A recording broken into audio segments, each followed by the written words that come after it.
E aí, pessoal, tudo certo? Hoje a gente vai desvendar o poder que as frases têm de criar ideias mais, sabe, complexas e super interessantes. Vamos mergulhar de cabeça no universo do período composto e descobrir como ele transforma um pensamento simples em uma baita história. Bom, esse aqui é o nosso roteiro de hoje, tá? Primeiro, a gente vai entender o que é o período composto. Depois, vamos conhecer os dois grandes times, as orações coordenadas e as subordinadas. E para fechar, aquele resuminho para fixar tudo e um quiz bem legal. Bora começar? Então, vamos lá. É aqui que a gente começa a construir nossa base. A gente vai entender direitinho o que faz uma frase simples se transformar numa ideia bem mais rica, mais completa. Para começar, uma pergunta para a gente pensar um pouquinho.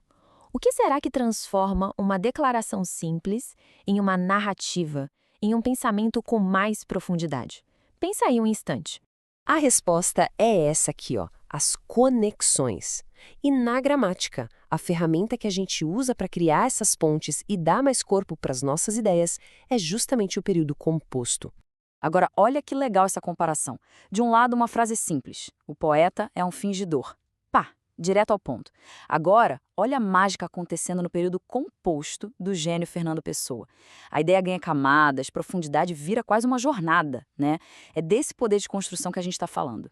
Então, a regra de ouro é esta. Um período é chamado de composto quando ele tem mais de uma oração. E como a gente sabe disso? Simples, é só procurar. Se tem mais de um verbo ou locução verbal, pronto, é um período composto. É essa estrutura que deixa uma ideia se conectar com a outra. Certo, bora para o nosso próximo passo. Agora a gente vai conhecer o primeiro tipo de conexão que existe, as orações coordenadas. Pensa nelas como as independentes do nosso universo gramatical. Imagina assim, ó. As orações coordenadas são como duas pessoas que vivem super bem sozinhas. Elas têm sentido completo, não dependem de ninguém. Mas, quando elas se juntam, criam algo maior, uma ideia mais forte. Elas trabalham lado a lado. E existem 5 jeitos de fazer essa conexão. Olha só.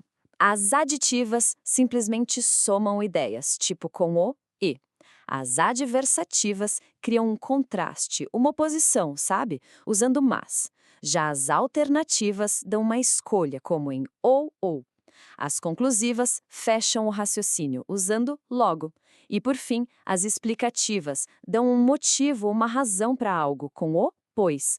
Cada uma cria um tipo de ligação diferente. Boa pergunta, né? Até agora, a gente viu orações que são parceiras, que andam juntas. Mas e se uma delas precisar da outra para fazer sentido? E se uma for tipo a funcionária da outra? E essa pergunta leva a gente direto para o nosso segundo grande grupo, as orações subordinadas. Aqui a história é outra. Não é uma relação de igualdade, mas sim de dependência. Uma manda e a outra obedece. Se as coordenadas eram independentes, as subordinadas são totalmente dependentes. Imagina uma peça de quebra-cabeça. A oração subordinada é aquela pecinha que precisa se encaixar na outra, a oração principal, para a imagem ficar completa. Sozinha, ela fica meio sem sentido, sabe? E nesse mundo das subordinadas, a gente tem 3 grandes famílias. As substantivas, que têm o papel de um substantivo, as adjetivas, que agem como um adjetivo, dando uma característica, e as adverbiais, que trazem uma circunstância, tipo um advérbio. Agora, presta muita atenção aqui, porque uma simples vírgula pode mudar tudo. Olha a primeira frase, sem vírgula. Ela está especificando, restringindo, ela fala só daquele grupo de micos que está em extinção. Agora, olha a segunda, com as vírgulas. Aqui, a gente está explicando uma característica de todos os micos-leões dourados. É uma informação extra. Uma pausa na escrita que muda o sentido inteiro. Vamos ver mais 2 exemplos rapidinho. Na primeira, que sente uma dor funciona como um substantivo. Quer um macete? Pergunta para o verbo. O poeta finge o quê? A resposta é a oração inteira, por isso ela é substantiva. Já na segunda, que chega a enganar o leitor, mostra a consequência de fingir tanto. Ela age como um advérbio. A função da oração faz toda a diferença. Foi bastante coisa, né? Então chegou a hora da gente organizar as ideias e ter certeza de que tudo ficou bem claro na nossa cabeça. Vamos recapitular. Então, resumindo a ópera, orações coordenadas são parceiras, independentes, elas se juntam de igual para igual. Já as subordinadas vivem uma relação de dependência, Uma precisa da outra para fazer sentido. Se você guardar essa diferença, já é meio caminho andado. E agora, a melhor parte.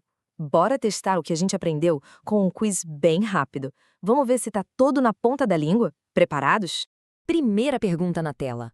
A oração "ou sentem sua própria dor". Qual é a classificação dela? 5 segundinhos para pensar. Valendo! E a resposta é oração coordenada sindética alternativa.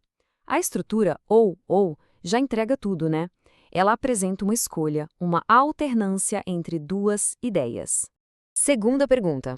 Qual é a função da oração que o leitor finge a mesma dor do poeta? Mais 5 segundos. Pensando. Acertou quem disse oração subordinada substantiva subjetiva. É só perguntar. O que parece?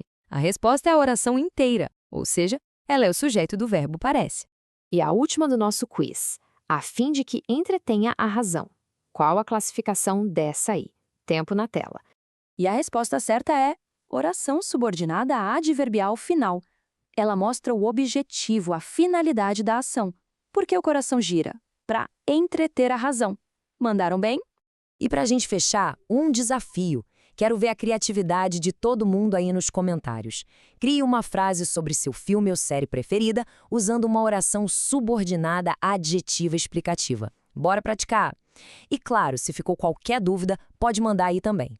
Se essa explicação te ajudou, não esquece de seguir o canal, ativar o sininho para não perder os próximos vídeos e deixar aquele like que ajuda a gente demais. Valeu e até a próxima!